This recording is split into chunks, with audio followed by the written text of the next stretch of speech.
टेढ़ी खीर। टेढ़ी खीर। एक नवयुवक था, छोटे से कस्बे का, अच्छे खाते पीते घर का, लेकिन सीधा साधा और सरल सा, बहुत ही मिलनसार।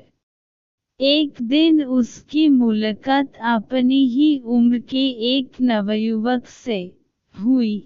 बात बात में दोनों दोस्त हो गए। दोनों एक ही तरह के थे, सिर्फ दो अंतर थे दोनों में।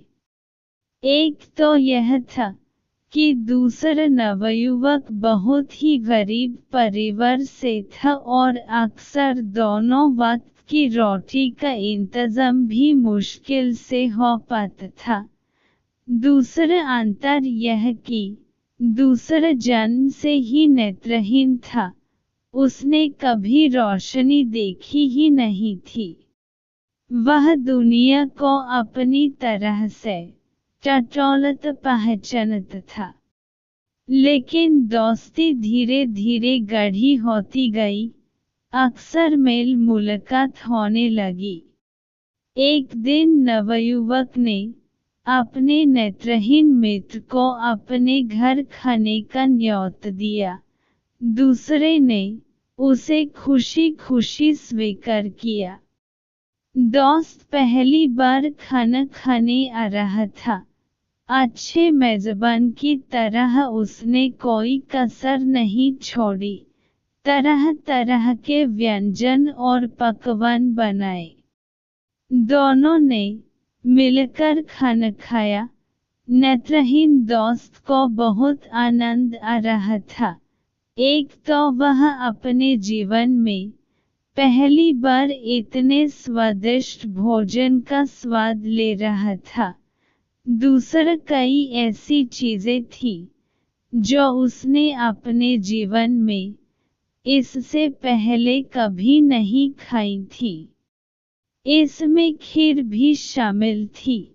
खीर खाते खाते उसने पूछा, मित्र, यह कौन सा व्यंजन है? बड़ा स्वादिष्ट लगता है। मित्र खुश हुआ। उसने उत्साह से बताया कि यह खीर है। सवाल हुआ, तो यह खीर कैसे दिखता है? बिल्कुल दूध की तरह ही, सफेद। जिसने कभी रोशनी न देखी हो वह सफेद क्या जाने और काला क्या जाने। सो उसने पूछा, सफेद वह कैसे होता है? मित्र दुविधा में फंस गया। कैसे समझाया जाए कि सफेद कैसे होता है? उसने तरह तरह से समझने का प्रयास किया, लेकिन बात बनी नहीं।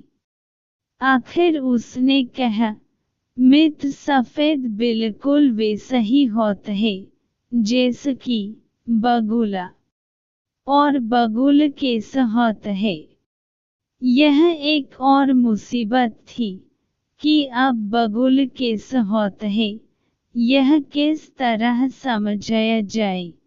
कई तरह की कोशिशों के बाद उसे तरकीब सूझी।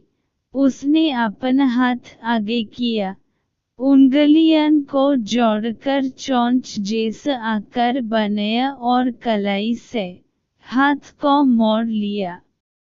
फिर कोहनी से मोड़कर कहा, लो छूकर देखो कैसे दिखता है बगुला।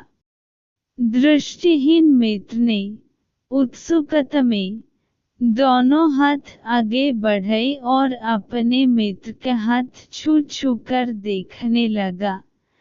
हालांकि वह इस समय समझने की कोशिश कर रहा था कि बगुल कैसा होता है, लेकिन मन में उत्सुकता यह थी कि खीर कैसी होती है।